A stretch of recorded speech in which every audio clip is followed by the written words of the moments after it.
பிள்ளையார்பட்டி ஸ்ரீ கற்பக விநாயகர் ஆலயத்தில் தமிழக வெற்றிக் கழகத்தின் பொதுச் செயலாளர் என் ஆனந்த் மனைவியுடன் வழிபாடு. கரூர் சம்பவம் தொடர்பான அனைத்து ஆவணங்களும் சிபிஐ வசம் ஒப்படைக்கப்பட்டுள்ள நிலையில் திடீர் சாமி தரிசனம். சிவகங்கை மாவட்டம் திருப்பத்தூர் அருகே உலக புகழ்பெற்ற பிள்ளையார்பட்டி அருள்மிகு ஸ்ரீ கற்பக விநாயகர் திருக்கோவிலில் தமிழக வெற்றிக் கழகத்தின் பொதுச் செயலாளர் என் ஆனந்த் நேற்று மாலை தனது மனைவியுடன் சாமி தரிசனம் செய்தார்.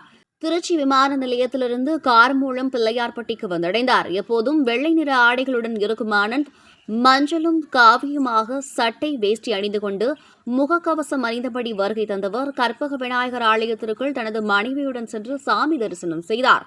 அங்கு ஐப்பசி சதுர்த்தி விழாவை முன்னிட்டு சிறப்பு வழிபாடு நடைபெற்றது. இதில் கலந்து கொண்ட சிறப்பு தரிசனம் செய்த ஆனந்த் கையில் ஆவணங்களுடன் தரிசனம் முடித்து வெளியில் வந்த பின்பு கோவில் வெளிப்பிரகாரத்தில் அகழ்விளக்கில் தீபம் ஏற்றி மனமுருக வழிபாடு செய்தார்.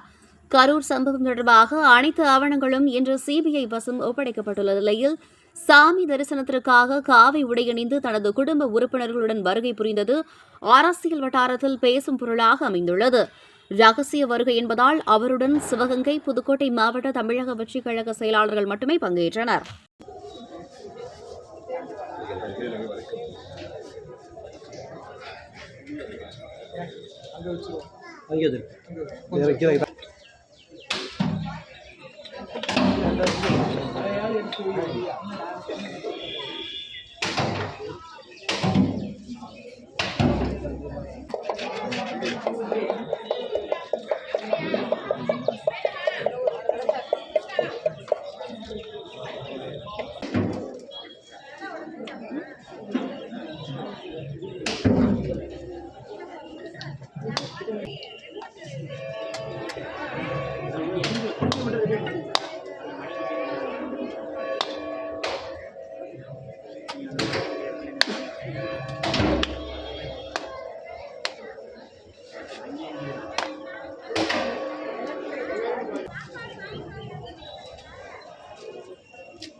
அதுங்க